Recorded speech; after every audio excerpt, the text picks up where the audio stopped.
Salut à tous, ici Michael, j'espère que vous allez bien. On se retrouve aujourd'hui pour une nouvelle vidéo consacrée au logiciel Blender. Aujourd'hui, on va parler d'explosion, on va parler de fumée, on va parler tout simplement de VDB ou OpenVDB.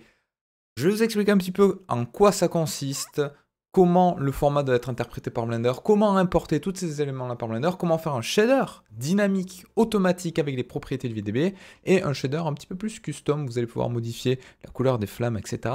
etc. Alors tout d'abord, qu'est-ce que le VDB? Le VDB, Volume Database. Donc c'est un descripteur de matrice 3D qui va contenir des informations propres à un volume. Alors dit comme ça ne veut pas dire grand-chose. Je vous montrerai juste après comment ça fonctionne, mais en gros, on va avoir dans chaque voxel. Donc un voxel, c'est quoi? C'est un pixel 3D. Il faut imaginer un tableau en 3 dimensions avec des sortes de cubes empilés. Et dans chacun de ces cubes, on va avoir des informations de densité, de température, de flamme, de vélocité potentiellement, de fuel, plein d'informations. Alors tout d'abord, comment obtenir ce que vous avez sous les yeux en important ceci dans Blender? Donc vous voyez, c'est une simulation qui est assez lourde. Donc cycles obligatoire. Évitez à tout prix Eevee si vous voulez faire des calculs de volume, parce que le volume c'est une absorption des rayons lumineux de la lumière pour éviter que ça passe à travers, et du coup, on est obligé d'avoir un système de path tracing, comme le propose Cycles, pour avoir ce genre de résultat. Première des choses que vous allez faire, si vous voulez suivre la vidéo exactement comme je le fais. Il faut savoir que le VDB, c'est un format qui est universel. Dans tous les logiciels de simulation et de rendu, vous pouvez en théorie les importer, les exporter. Embergen en fait partie. Donc si vous allez sur le site d'Embergen, je mettrai le lien dans la description, vous pouvez télécharger gratuitement plein de VDB et ils sont CC0, c'est-à-dire public domaine. Vous pouvez faire ce que vous voulez avec, les rendre, les exporter, les modifier, etc., etc. Et là, vous avez plein de petites choses. Alors, ce que je vous conseille, moi, pour les besoins de la vidéo, j'ai téléchargé celui-ci, Gasoline Explosion, donc une explosion de gasoil. Tout simplement pourquoi? Parce que si on a uniquement de la fumée, c'est plus facile. On n'a pas à gérer toutes les notions de température. Là, on fait d'une pierre deux coups, je vous montre la fumée, je vous montre la température, je vous montre un petit peu tout ça.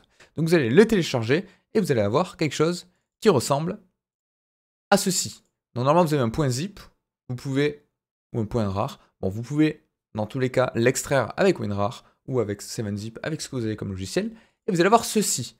Vous rentrez dans le dossier, on a un Gasoline Explosion, et vous avez plein de fichiers VDB. Alors là, ce qui peut paraître bizarre, on pourrait se dire, le VDB c'est quoi? C'est pas le format une fois encapsulé? Non.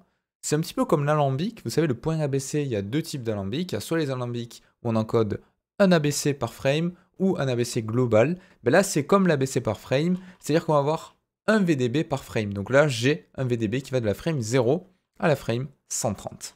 Donc ça, je le garde en mémoire de 0 à 130. Je vais dans Blender, un nouveau fichier, je supprime tout. Et là, comment je fais pour importer le fichier? Shift A, c'est un petit peu particulier, mais on est obligé de passer par un objet de type volume import OpenVDB pour lui dire, ok, là maintenant, tu vas me chercher les VDB qui sont juste ici. Je vous conseille de vous mettre un affichage soit détail, soit liste. Moi, j'aime bien le mode liste. On peut trier par nom. Je prends de la frame 0 à la frame 130. N'oubliez pas de vérifier ici dans la petite flèche que vous soyez bien en Detect Sequence, faire Import et tout rejouer. Alors pourquoi le Detect Sequence? Sinon, il ne va pas comprendre que c'est une séquence de VDB, un enchaînement de valeurs qui s'affiche. Et là, si dans ma timeline, j'avance un petit peu, hop, voilà ce qui se passe. Alors des fois, les échelles entre les logiciels ne sont pas totalement respectées. Là, on a une très grosse explosion. Voilà ce qu'on a. Donc je pourrais la mettre un petit peu plus alignée, voilà, en 0. Comme ça, je n'aurai pas à chaque fois à m'embêter. Elle serait à peu près au centre du monde. Vous voyez, quand je vais dézoomer un petit peu trop, on a une sorte de clipping. Donc ça, dans View, je peux augmenter l'end, je vais le mettre à 3000 mètres. Comme ça, je peux dézoomer normalement. J'aurai un petit peu plus d'espace, de marge de manœuvre. Et voilà ce que j'ai. Là, j'ai une interprétation de VDB qui fonctionne. Donc là, ma simulation, en soi, elle est importée dans Blender. Donc j'ai toutes les données. Et vous voyez, le bord un petit peu de mon VDB, on a quelque chose de très cubique. Donc c'est ce que je vous disais tout à l'heure, en fait. C'est une matrice 3 dimensions constituée de plein de petits cubes, plein de petits voxels qui va transporter des informations. Ces informations qu'on appelle attributs, elles sont présentes ici dans Data.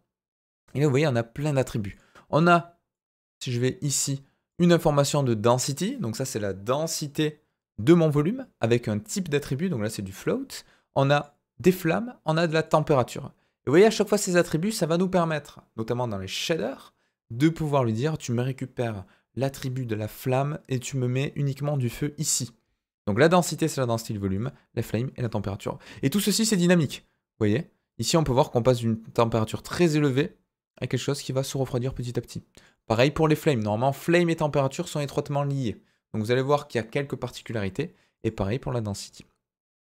Ce qui est chouette avec Blender, c'est que lui, automatiquement, il va commencer à faire des paramétrages automatiques dans le shader en fonction des paramètres qu'il a trouvés dans le VDB. Alors vous allez voir qu'ils ne sont pas totalement corrects, il y a des choses qu'on va devoir modifier, mais c'est déjà une première passe.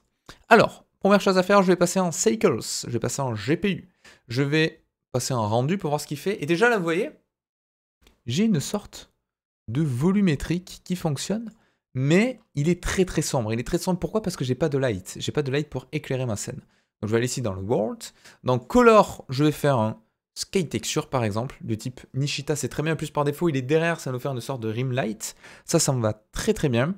Je vais mettre une force à 0,2. Allez, 0,25. Tac. Et je vais le désactiver dans le film transparent. Comme ça, j'ai quelque chose de transparent. Je ne vais pas m'embêter avec son affichage. De temps en temps, si vous voulez, on switchera d'un à l'autre. Mais pour le moment, c'est pas mal. Là, l'avantage, c'est qu'on a une partie éclairée et une partie pas éclairée. Je vais pouvoir voir un petit peu comment réagit mon shader aux deux endroits. Donc, je coche le transparent. Là, mon shader est pas bon. Si je vais dans le shader editor et que je fais new, par défaut, il me crée ceci, ce qui est pas trop mal. Hein. Comme je disais, il essaie de faire une prépasse. On a un principal volume. Donc déjà, il a compris que le VDB, c'était du volumétrique. Encore heureux, vous me direz, mais au moins c'est fait. Donc on a bien une fumée qui est présente partout. C'est pour ça que je vous disais d'éviter de télécharger un VDB avec uniquement de la fumée, parce que là, sinon, ce serait terminé. Je pourrais changer la color potentiellement et la density pour avoir une fumée plus ou moins épaisse, mais c'est tout. Nous, ce qui va nous intéresser, c'est d'avoir les flammes à l'intérieur de mon objet. Donc pour avoir les flammes à l'intérieur de mon objet, je pourrais baisser la density à 0, la densité de la fumée, et là, je suis censé voir des flammes. Vous voyez, on n'en a pas. Alors comment ça se fait? C'est tout simplement parce que je dois augmenter une valeur qu'on appelle le black body, qui est présent juste ici, et je vais le mettre à 1. Et là, vous voyez déjà, on a des touches un petit peu rouges qui arrivent ici. Si je change sur ma timeline, on peut voir, ok, on a l'impression d'avoir une sorte de température, une sorte de flamme à l'intérieur, et qui ne marche pas forcément bien. Donc je mets la densité à 0. Vous voyez ce qu'on a? J'ai quelque chose d'entièrement rouge, avec des variations de orange et de jaune, mais c'est pas fou. Alors pourquoi c'est pas fou? Parce qu'il y a deux choses à changer. Déjà la température. Par défaut, on a l'attribut température. Là, vous allez vous dire, ça paraît intuitif. Mais c'est pas totalement correct. La manière dont les VDB d'Embergen, parce que là celui-ci vient d'Embergen, sont encodés, en fait c'est écrit dans la doc Embergen, il est privilégié d'utiliser les flames. Alors je sais plus s'il y a un S. Oui, je pense qu'il y a un S, sinon il me l'a affiché. Vous avez tous les attributs ici. Flame avec un S. Tac. Et voilà ce qu'on a. Alors là, vous allez me dire, ça ne change pas grand-chose, mais on a des détails beaucoup plus fins comparé à la température, et du coup, je vais pouvoir à la main augmenter cette température-là, parce que là, mon feu n'est pas assez chaud. Si je mets 3000, voilà, là, vous voyez, on commence déjà à obtenir quelque chose qui est un petit peu plus intéressant. Donc, je peux passer un petit peu toute mon animation pour ce que ça donne.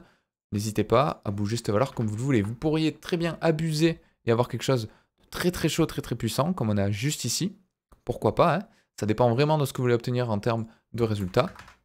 Sachant que tout ça, ça va être proportionnel à ce qui est encodé par défaut dans le VDB. Donc en théorie, vous ne devrez pas avoir des choses totalement aberrantes, sauf si vous prenez vraiment des valeurs très élevées. Mais en termes de dégradé de température, on devrait être correct. Bon, je vais mettre à 7000, ça me paraît ok. Mais là, pour vérifier que tout fonctionne bien, je peux remettre ma density à 1.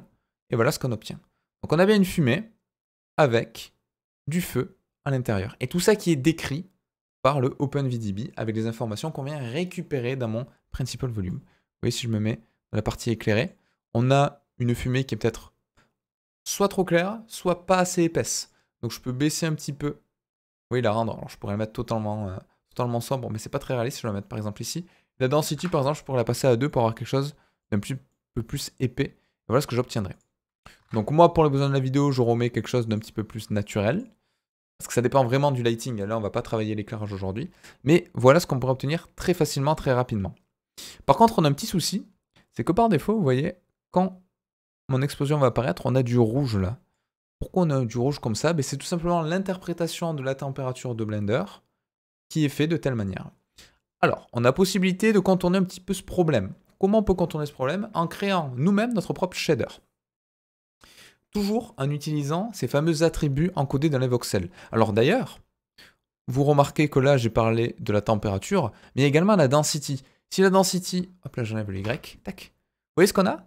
On a plein de cubes. Et là, vous comprenez du coup comment est encodée la donnée. Mais tous les cubes que vous avez ici, c'est les fameux attributs de voxel qui vont être interprétés et encodés dans le VDB. Donc le fait de lui rajouter l'attribut de density, ça va venir affiner tout ça en changeant un petit peu comment cela est interprété par le logiciel. Mais voilà, il faut bien comprendre qu'à la base, c'est des voxels, et c'est pour ça que là, vous voyez, on n'en a pas suffisamment. Hein. Si je zoome un petit peu, vous voyez, on voit des sortes de lignes là qui apparaissent. Et ces lignes, c'est tout simplement parce que la résolution de la simulation de base, quand on l'a exportée, on n'a pas mis suffisamment de voxels. Alors ça peut venir de deux raisons. Soit tout simplement, on ne voulait pas une qualité très importante parce qu'on est de loin, soit on voulait que ce soit plus rapide parce que plus je vais mettre des voxels, plus ça va être précis, mais plus ça va coûter cher en temps de simulation et en temps d'export et en poids également de VDB. On peut facilement avoir des VDB de 200, 300, 400, 500 gigas même sur des gros trucs si on veut pousser les détails. Donc maintenant, une version un petit peu plus custom. Hop là, je vais faire ceci. Je vais mettre mon material output, je vais mettre mon volume sur le volume. La version custom, c'est quoi? C'est que l'on va pas du tout utiliser le black body intensity, donc je peux le mettre à 0. Mais en contrepartie, on va réutiliser l'attribut de type flame, hop là, juste ici, qui ressemble à, comme on a vu tout à l'heure, voilà, qui ressemble à ceci, pas confondre avec la température. Vous voyez, la température est un peu moins fine que les flames, on a des informations un petit peu trop importantes dedans. Donc les flames, c'est très bien, c'est ce que je veux. Donc je vais utiliser cet attribut de type flame pour faire tout simplement un emission strength. Donc il y a deux manières en fait de faire du feu dans Blender, dans le shader. Soit je peux passer par le black body, où là automatiquement il va hériter des paramétrages de température, soit explicitement je dois lui indiquer où je veux de l'émission. Donc c'est exactement ce que je vais faire. Je vais mettre mon factor dans emission strength, juste ici. Et là par défaut, pas grand chose. J'ai quelque chose en noir et blanc, c'est normal. Je vais mettre un map range pour anticiper un petit peu ce dont j'aurais besoin tout à l'heure. Donc ça, on est pas mal. Je vais garder uniquement, alors je pourrais dupliquer mon attribut, mais vu que je vais utiliser le flame, je vais juste décaler mon node ici. Et je vais utiliser un color ramp pour coloriser tout simplement ma couleur d'émission. Parce que là, par défaut, j'ai uniquement du blanc. Donc le dégradé de mon intensité de flame, vous voyez, il se retrouve ici. Et là, je vais mettre ma color dans l'emission color. L'avantage de ça, c'est quoi? C'est que je vais vraiment avoir la main à 100% sur mon shader de flamme. Si je veux bien le voir, je mets la densité de ma fumée à 0. Voilà ce que j'ai à l'intérieur de ma fumée en termes de flamme. Mes attributs sont correctement récupérés. Maintenant, je vais devoir coloriser tout ça.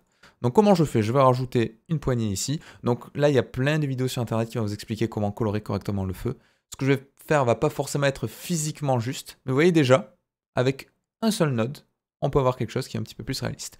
Plus on va aller vers la droite, plus on va avoir quelque chose qui va tendre vers le jaune. Donc ça, c'est quelque chose qui est physiquement précis, hein, c'est des valeurs de température. Hein. Plus c'est chaud, plus c'est froid, plus on va aller vers le rouge ou vers le blanc, tout simplement. Et donc là, je peux rajouter un petit peu des valeurs par-ci, par-là, pour obtenir quelque chose. Là, peut-être un petit peu plus vers le rouge, voilà, qui ressemble à ceci. Je vais venir clamper un petit peu en décalant mon node noir. Et voilà ce qu'on a.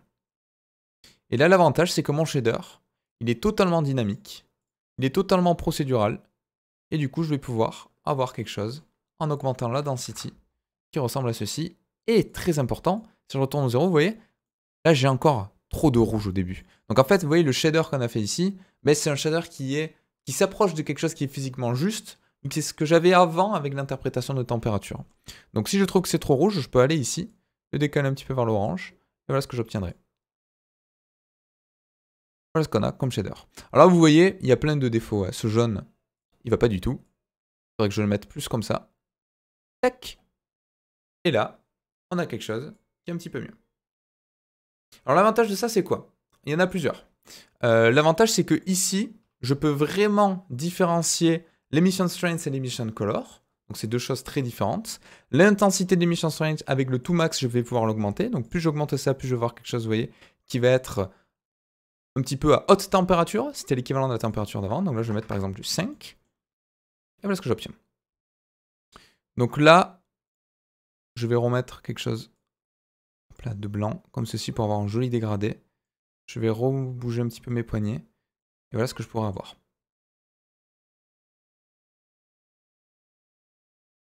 Donc voilà ce qu'on a avec l'explosion.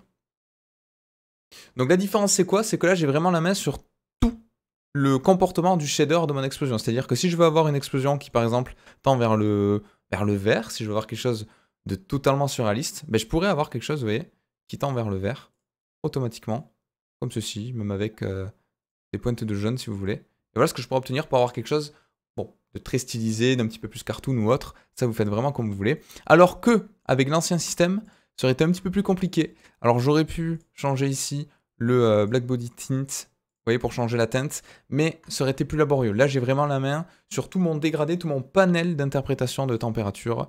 Et n'hésitez pas que si vous voulez avoir un visuel un petit peu plus rapide, ici on peut activer le denoise. Alors, avec le volumétrique, ça va venir un petit peu bouffer pas mal d'informations, mais ça peut vous permettre d'avoir quelque chose d'assez rapide en termes de visuel.